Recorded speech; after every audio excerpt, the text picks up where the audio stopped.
Governor Romney criticizing the president for his new idea to get the economy rolling again, a Secretary of Business position. That's the proposal as of this week. Herman Cain, former candidate and president and co-founder of Job Creator Solutions. How you doing, sir, down there in Atlanta, Georgia? Doing great, Bill. First of all, my heart goes out, as with everybody's heart goes out, to the people that are trying to recover from the superstorm Sandy. And we pray for them because we know it's got to be difficult. Some people don't have heat. Some people can't get gasoline, food. So our hearts go out to all of the people that are trying to recover. I appreciate you saying that. A lot of our colleagues affected by this, certainly our friends and neighbors all over the East Coast. So thank you for that. What about a Secretary of Business? Good idea?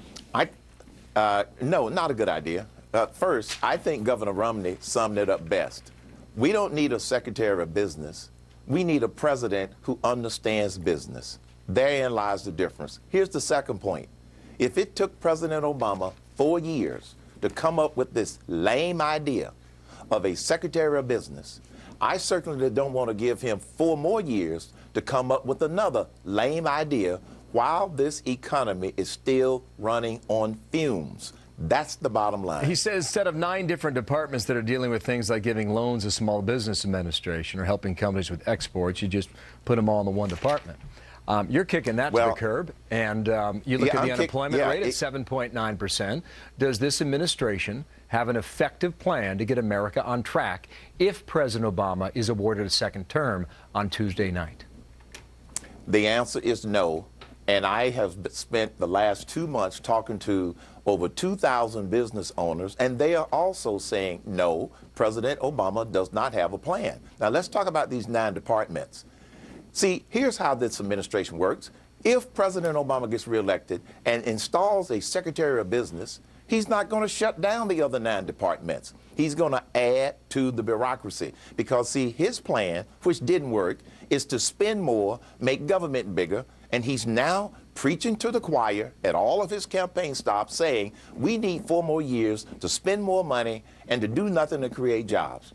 I'm not confident at all that this economy would do anything except get worse if he gets reelected because he does not understand business. 7.9% is the new number that came out today, so he's just below 8%. Yes. You wonder whether or not that number has an impact on the last-minute voter out there or whether or not everybody's made up their minds. But having said that, this is what I hear a lot.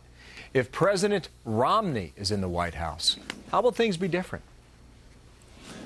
If President Romney is in the White House, first, he is going to push hard to reduce tax rates, which is what we need to do to get this economy going. Secondly, and I've heard this from all of the business owners I've been talking with, he is going to roll back a lot of these ridiculous regulations that while they've been campaigning, Obama's agencies, regulatory agencies, have been passing stuff that I consider a war on business. Let me give you one really, really stupid example. The National Labor Relations Board has passed a rule that says that employers cannot require their employees to be courteous to customers. This is stupid, and it's anti-business. But people don't hear about this. And those are the kinds of things that Romney would roll back. All right, I've got more questions. We don't have more time, though, unfortunately. Herman Cain, thank you in Atlanta. Good to have you.